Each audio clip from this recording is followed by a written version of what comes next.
21st century, human beings are masters of the planet. Behind us lie 10,000 years of civilization, bending nature to our will.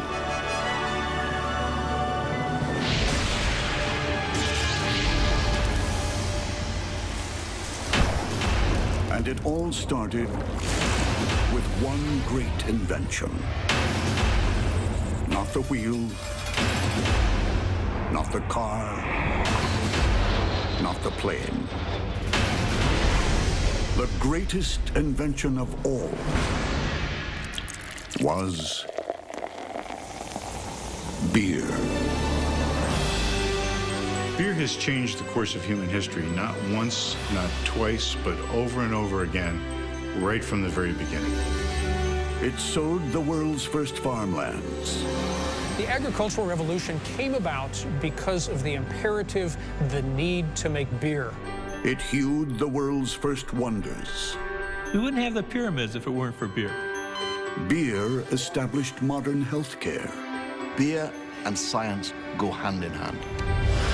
And beer shaped America. Beer is the secret history of America. It's in our DNA. It even ended one of history's great scandals. Beer was part, if not all, of the motivation for ending child labor. And most important of all, it gave us something to drink while watching the ball game. This is the story of the greatest invention of all time. It's an amazing story, and one that really hasn't been told. Until now. Without beer, we'd probably still be living in caves.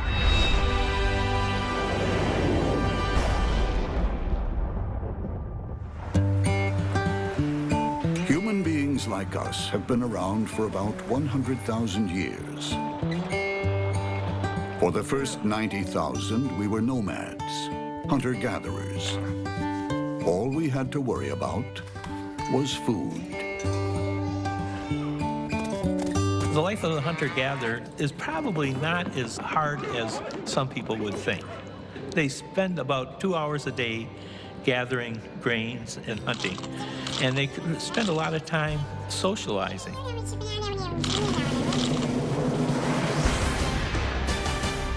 Then, in 9000 BC, something happened that changed the world forever. In the Middle East, hunter-gatherers stopped wandering and started farming. They swapped caves for houses and created the first civilization, Mesopotamia. It was the beginning of the world as we know it. Historians call it the agricultural revolution. But the question is, why did it happen? We asked at the local pub. Women. Pumpkins. Potatoes. He just got tired of moving rocks. I have no idea. I don't know. In fact, the agricultural revolution was started by barley. For years, experts assumed it was to make bread. But now there's a new theory that has shaken the world of science. The agricultural revolution is all about beer, and beer is all about barley. For food scientist Dr. Patrick Hayes, it's an open and shut case. There's no doubt that barley was domesticated to make beer. Archaeologist Dr. Pat McGovern backs up the barley for beer theory. The reason it was domesticated at 9000 BC is that they were using it to make beer. The proof? Residue from ancient jugs. Turned out that this residue was what's called beer stone. Now this is evidence then that we had a vessel that would have originally been used for beer. McGovern has found evidence of beer more than 3,000 years before anyone was baking bread. But hold on a minute. Brewing is a complex science. So how could primitive people have invented beer? Dr. Thomas Shellhammer is a fermentation scientist, a beer buffin. And he thinks they stumbled across it by complete and utter accident. About 10,000 years ago, hunter-gatherers were collecting wild barley as a source of nutrition. During one of these collections, they were taking barley and placing it into some sort of collection device. This group then go on a hunt. While they're away, a natural miracle occurs. First, we get some rains, and these rains moisten that barley, and that barley begins to grow. As it grows, it produces sugars. Now it needs more water. Luckily, it rains again. And at this point, we have substantial amount of rain, enough rain that this vessel becomes basically full with liquid. Now the real magic happens. Wild yeast converts the barley sugars into CO2 and alcohol. A few days later, the hunters return. And they look inside this vessel and they see a bubbly mixture. And someone takes the chance to actually taste it. And taking a taste, they think, wow, this is something that's very, very different. This is the very first accidental beer, and from this point on, things will never be the same. Humans hadn't touched a drink in 3 million years of evolution. Suddenly, life looked a lot more interesting. They said, this stuff is good. How can we make more of that? Today, experts like Dr. Hayes believe it was beer's feel-good factor that changed the world forever. The intoxicating effects of that beer surely persuaded people to continue propagating barley. And that, in turn, starts this whole cascade of inventions that make for better beer. The thirst for more beer and more barley to make it with created an explosion of new technologies, in a domino effect. You're going to get tired of going out with a stick and trying to poke a hole into hard ground. And so what does that lead to? Well, that's going to lead to the plow. Once you start opening up ground, some of that ground is not going to be suitable for agriculture unless you irrigate it. A host of inventions we still rely on today came about thanks to a taste for beer. Once you start raising all of this food, you don't want to go dragging it around behind you. So what do you have? You have wheeled carts to transport the stuff. More beer plus more barley equals more farms, and the invention of math. It was beer that made them go in and study how to divide borders between their fields, and which led to mathematics. And so we can even say that math and measurement came about because of beer. After land surveys came bookkeeping, and beer's greatest early invention: writing. Beer invented writing? The written language? No way, that's impossible. Impossible, but true. Dr. Stephen Tinney is an expert in ancient texts. The reason for inventing writing was the need to record the production and distribution of commodities like beer. The beer trade created record keeping. Symbols on clay tablets that evolved into writing. In the first ever written language, called cuneiform, this is the word for beer. And it's everywhere in the ancient dictionary called the word lists. One of the most important word lists has over 160 different words relating to beer. That's more than the Eskimos have for snow. That's how important beer was. Beer was essential to the people, essential for their nutrition, and essential to the origin of writing. So beer ended hunter-gathering, started agriculture, invented the plow and the wheel, and gave us math and writing. By 3000 BC, civilization was in full flow, all thanks to beer. But it was only just getting started. Coming up, how beer built the pyramids. It's just mind-boggling.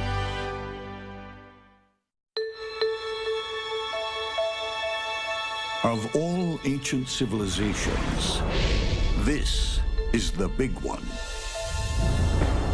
But now, Egyptologists are discovering its wonders exist thanks to a secret ingredient: beer. Ancient Egyptian civilizations would not have existed without beer, and beer in great quantities.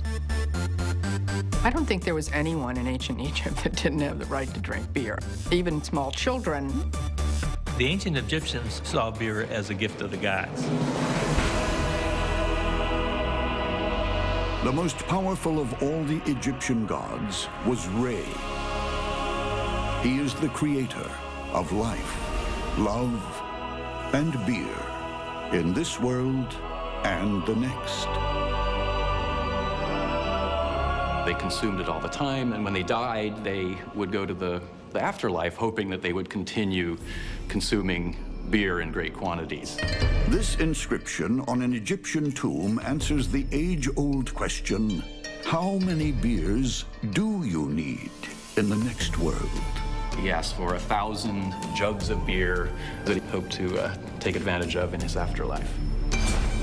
The pyramids are the ultimate icons of the afterlife. Just how they were built remains a mystery, especially when you learn how workers were paid. The daily rations, the wages of ancient Egypt were paid in beer.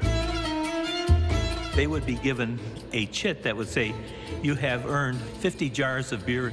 It was almost as if it was a debit card. To Egyptians, beer was money. Today, a few noble individuals still trade in beer. I'll do somebody's laundry for a 6-pack of high-quality beer. I've helped someone move. I don't know if I should say, because if this is out there, my parents will see.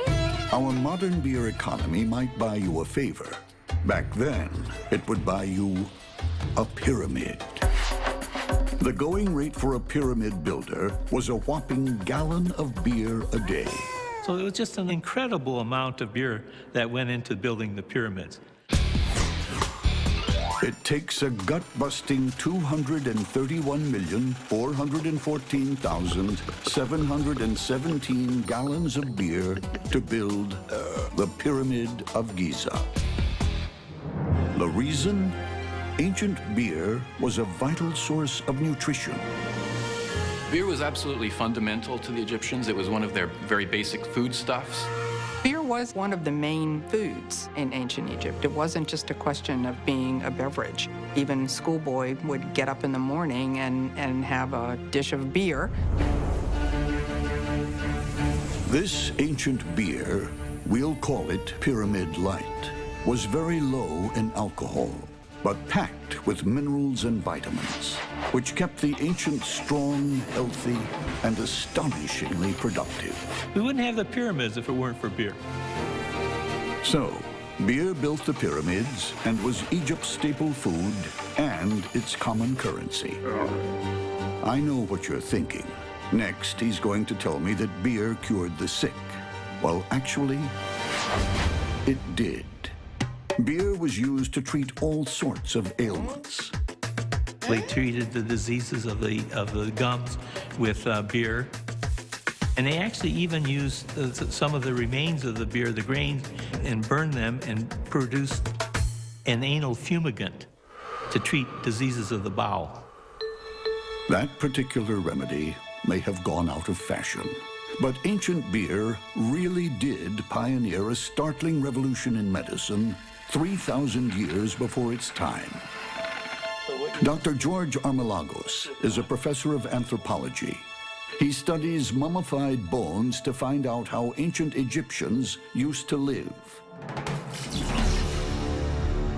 He recently made a discovery that shocked modern science. My heart stopped. I said, this is really big. He spotted traces of tetracycline, a modern wonder drug in bones 3,000 years old. This is such a remarkable discovery. It's as if you were unwrapping a mummy and you saw a pair of Ray-Ban sunglasses attached to the head. It was that unusual. Scientists told Armalagos he must have made a mistake, and with good reason. Tetracycline is an antibiotic not officially discovered until 1948. What we had to do then was to explain how the tetracycline got into the bone. Whatever got 20th century antibiotics into ancient bones must have been in the Egyptians' diet. The tetracycline use was so prevalent in these bones that it had to be something that they were consuming every day. They tried all sorts of ancient recipes with no luck. Then they found one that fit the bill. And all of a sudden we came across the recipes for beer. So this gave us the possibility of beer being the source of the tetracycline. Armalagos and his team brewed the beer according to the instructions of the 3,000-year-old recipe. Incredibly, when they tested it, it was full of the modern antibiotic.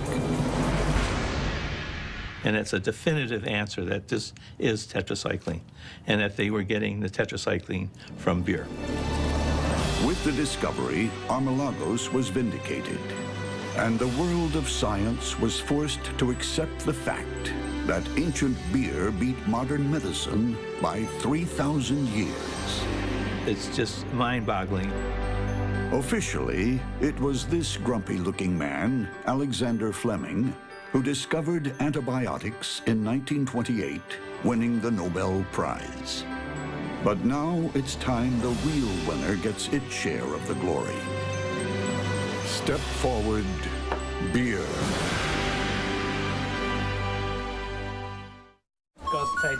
Coming up, how beer saved millions of lives in the Middle Ages. A woman pulls up to the gallery today. Looks like she just came from the war. Back in the Army with Richard Petty. Richard Petty? That is Richard Petty. He's the one who restored it. Gentlemen, start your bidding. Auction Kings, all new Tuesday at 10, only on Discovery.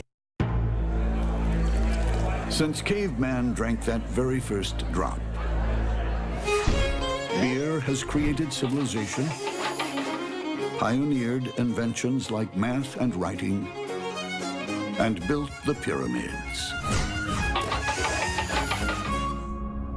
But now it faces its biggest challenge yet: keeping people alive in medieval Europe, when life was nasty, brutish, and above all, short. The chances of living to age 6 was probably somewhere around 50%. Warfare, plague, but there's another killer: water. Rivers were foul, sewage went into them, the offal from butcher shops. Tanneries dumped their waste into the rivers. The water was completely undrinkable, and if you drank the water, you got sick.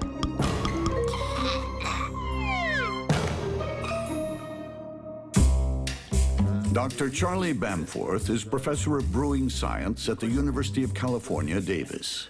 How you make it is actually important. He believes beer saved millions of lives in medieval Europe, and he wants to prove it. We wanted to come up with an experiment which showed that the fundamental brewing process removed the microorganisms, the bacteria that would make people sick.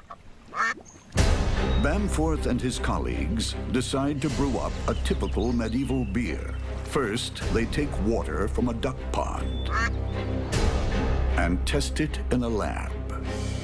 This is a test that's used in the food industry to see if a food has contamination of fecal coliform bacteria. Fecal sounds ominous.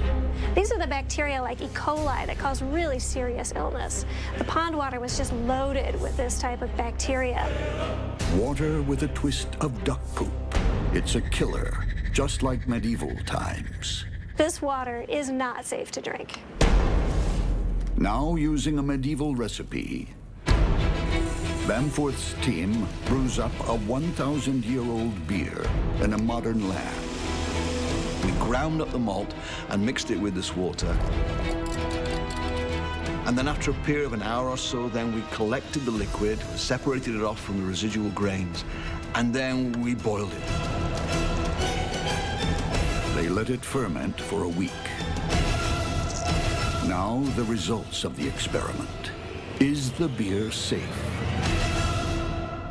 After making the pond water into beer, I tested the sample again and found no evidence of any fecal coliform bacteria, making it safe to drink. A miracle transformation. Deadly water into drinkable beer. Of course, we know today that the boiling killed the bacteria.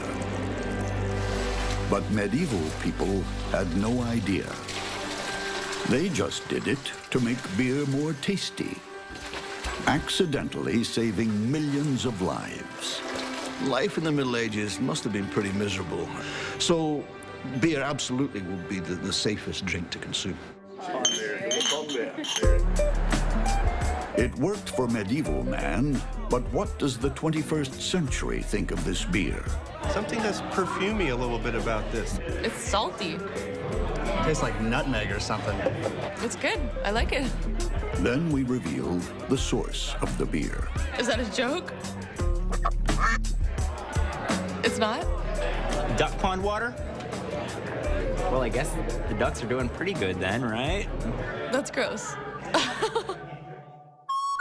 Pond water was lethal, but people could still drink like fish in the Middle Ages, thanks to beer. And everybody but everybody joined in. Everyone drank beer. They drank beer from the cradle to the grave. By the 16th century, people got through 300 liters of beer per year. Every man, woman, and child. That's 6 times what we drink today. Yes, that's right. 6 times. With demand like that, beer was liquid gold, and the group cashing in was the monks. The church didn't just make money off of beer, the church grew wealthy off of beer. In medieval Europe, monks were the master brewers, and beer was a godsend. People naturally went to church because you were promised afterward that you were going to get a beer. The Holy Alliance of Beer and Bibles packed pews for centuries. But not even the church could monopolize ale forever. The beer business attracted a new breed, entrepreneurs. They took over brewing, and in the process, transformed Europe. Beer brewing was a critical factor in the development of the economy. It was a spearhead in the creation of trade, commerce, banking, finance. In other words, the creation of modern capitalism. And they still celebrate beer in Europe today.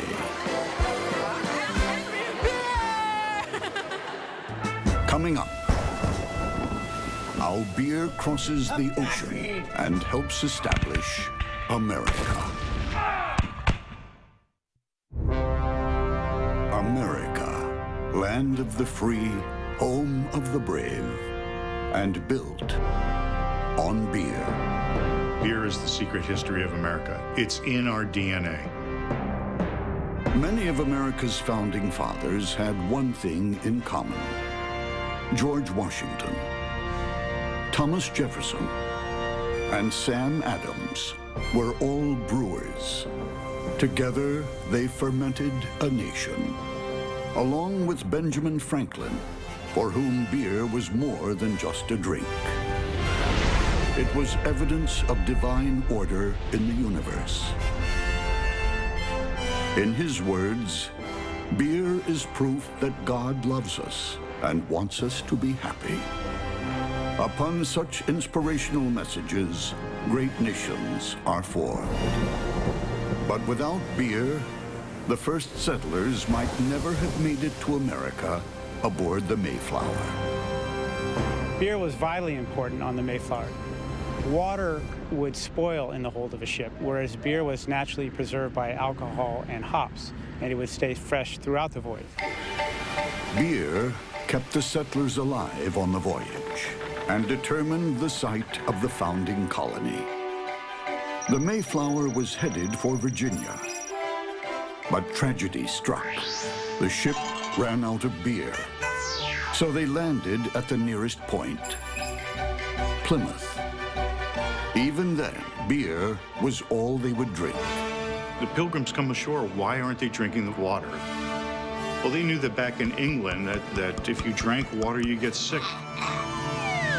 Though America's streams were pristine, the settlers wouldn't touch water unless it was made into beer. Beer was an absolute essential item for their survival.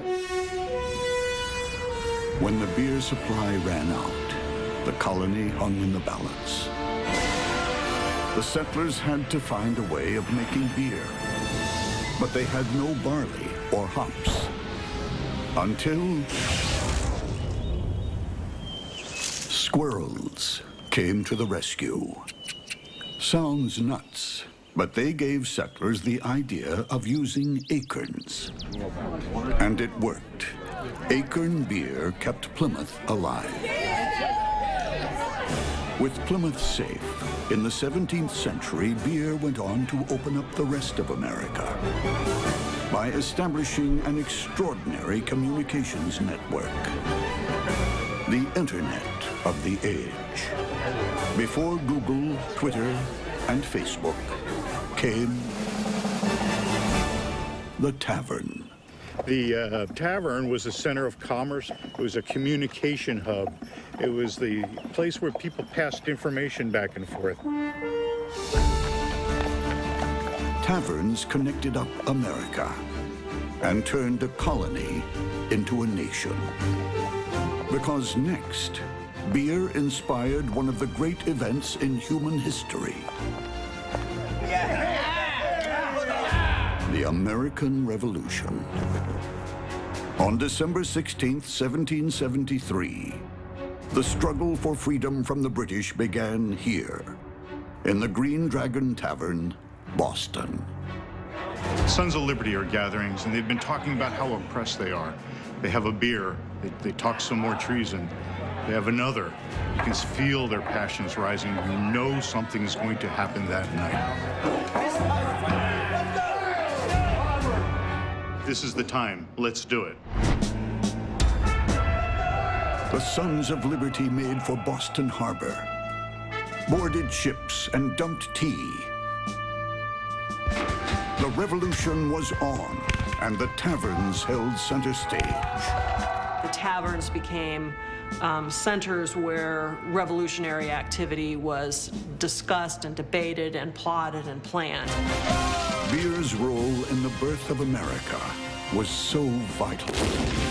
It's fitting that the national anthem was borrowed from an 18th century drinking song. And gone in hell, where we sat in full glee, lucky sons of harmony, sent to Betty Sion. The words have changed, but the tune's the same. Back then, it was a sobriety test. If you could sing the song, you were okay for another round. Today, it's the Star-Spangled Banner. Beer helped found America and gave the young nation its anthem into the bargain. Coming up, beer heals the sick and gives us a treat.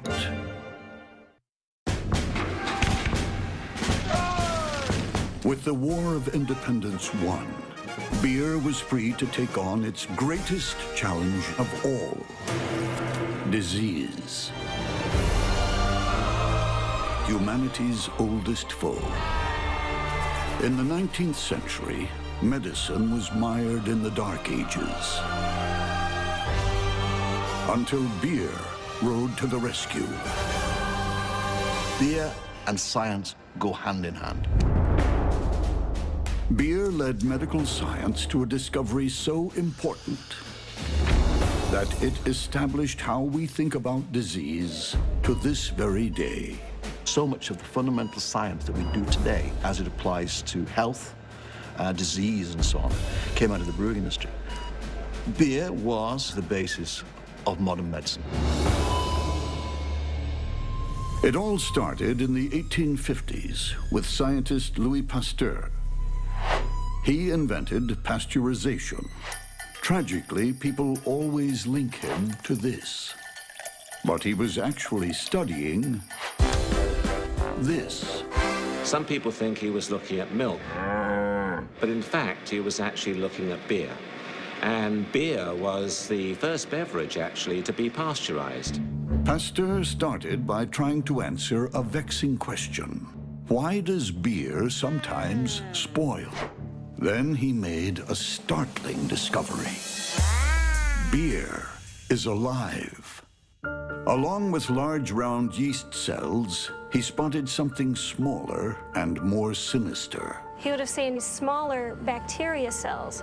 And he concluded that the bacteria were causing the spoilage. Pasteur had discovered bacteria, a previously unknown microscopic life form. It was the reason beer was turning bad.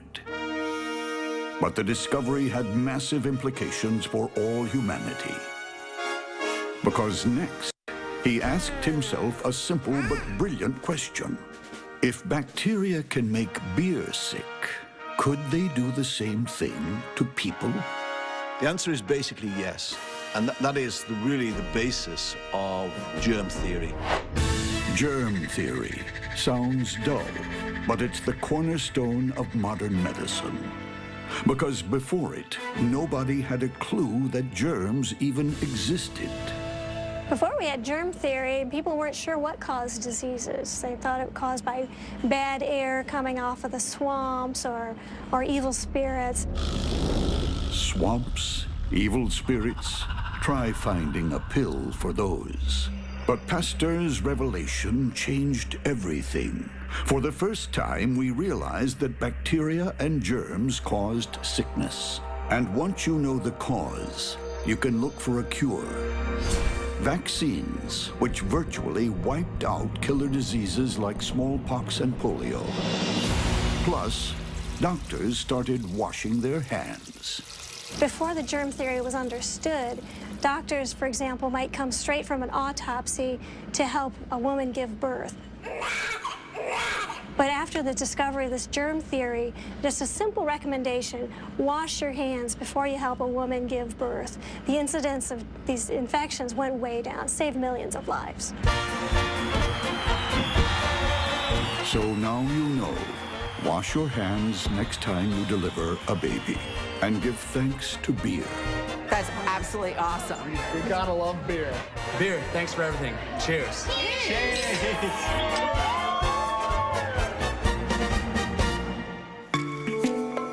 With disease ticked off the list, beer could now take on its next great challenge: heat. In the 19th century, heat meant rotting meat and vegetables, sickness, disease, uninhabitable climates, and some very grumpy people. All problems we solve today with something we take for granted. Refrigeration. And guess who came up with the goods? The first commercially viable refrigeration systems were built by beer.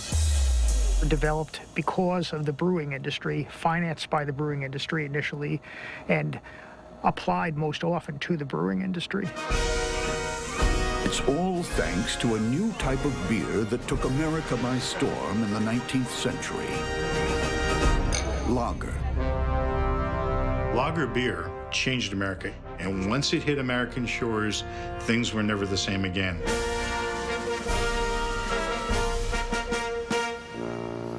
It arrived in the 1840s along with German immigrants like Friedrich Miller and Adolf Kurz. But unlike old-fashioned beers, lager beer had to be brewed cold. Typically, lagers need cold because we need to be able to undertake the fermentation slowly. That way we can control the beer flavor. 150 years ago, the only option was ice, carved from nature and shipped to the brewery. Far from ideal. Ice is very heavy, which meant it was expensive to transport and expensive to store, and of course, eventually it's going to melt. When spring came, the beer dried up until the following winter. Every summer, brewers dreamed about creating cold artificially. In the 19th century, science fiction. But beer has an eye for the future. Brewers were keenly interested in the work being done in artificial refrigeration. Many thought them mad, but they poured money into research. This was automatic cold, right? This is like mass-produced cold air. Certainly an improvement over ice. Now, you wouldn't want this in your kitchen, but it's the world's first commercial fridge. The cold ammonia machine, invented by Carl von Linde in 1881 for beer. For brewers, refrigeration was the goose that laid the golden egg. Once you have refrigeration, you can make this beer year-round.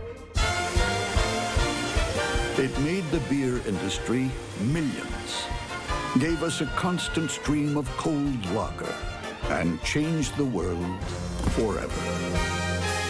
Refrigeration has solved one of the greatest problems afflicting mankind, the storage of food. The beer industry made it possible for us to do that for billions of people.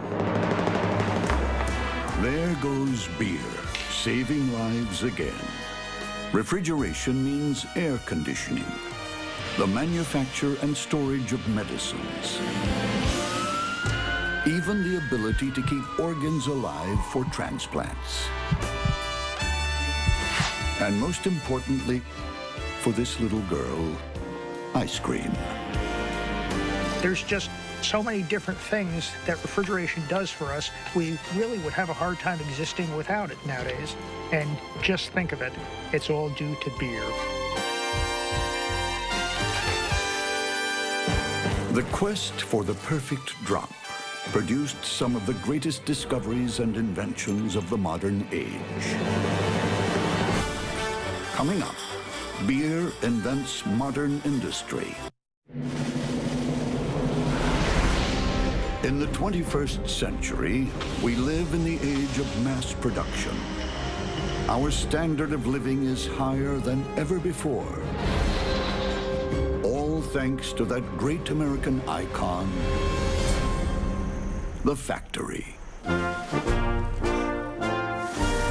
factory became the symbol of everything that was glorious about America. It exemplified the American ability to look off into a future of infinite possibility. Most people think the factory was invented by Henry Ford and the motor car. But they're wrong. It wasn't the car that put America on the road to economic power. It was beer. Dr. Quentin Scravage is a professor of American industrial history. Come on out, set it right here. Beer production revolutionized American industry. It really automated the production line at least 10 years before Henry Ford. This is the machine that changed the world. Invented by Michael Owens in 1904. And it didn't make cars. It made beer bottles. When you look at the Mike Owens automated machine, there's no question you have to say that it all started with beer. The first product he made on the machine was a beer bottle. A little-known fact with massive ramifications. Owens' bottle-making machine was the most significant machine invention in the 19th century. There's no question about it. In the first place, it spelled the end of child labor. because it automated the glass industry, which was the main abuser of child labor in the United States at the time. His machine virtually wiped out child labor in a matter of 6 to 10 years. Not only that, it completely transformed the economic landscape forever. Beer automated America. 10 years before the first car rolled off a production line in 1914, companies like Miller and Coors had blazed the trail of automation. It changed the world, not only our country. It all started with beer.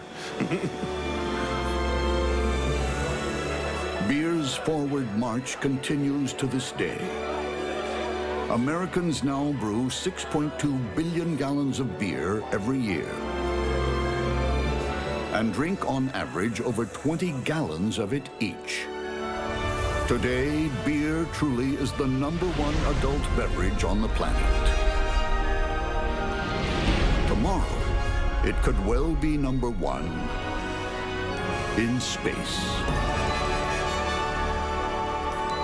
I just think to myself, how cool would it be sitting up in a space bar, floating around in zero-G, looking down at the Earth and having a beer.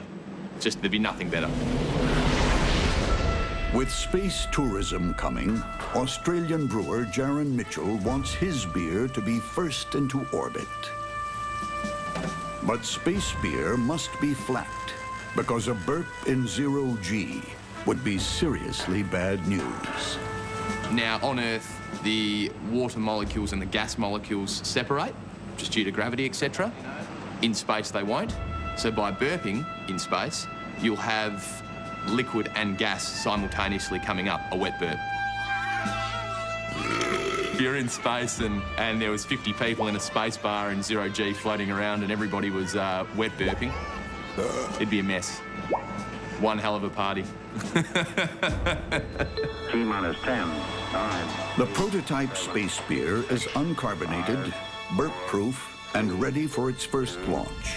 1, ignition.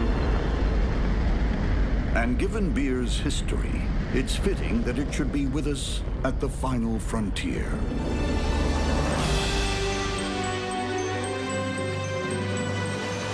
Throughout history, many have proclaimed the greatness of beer.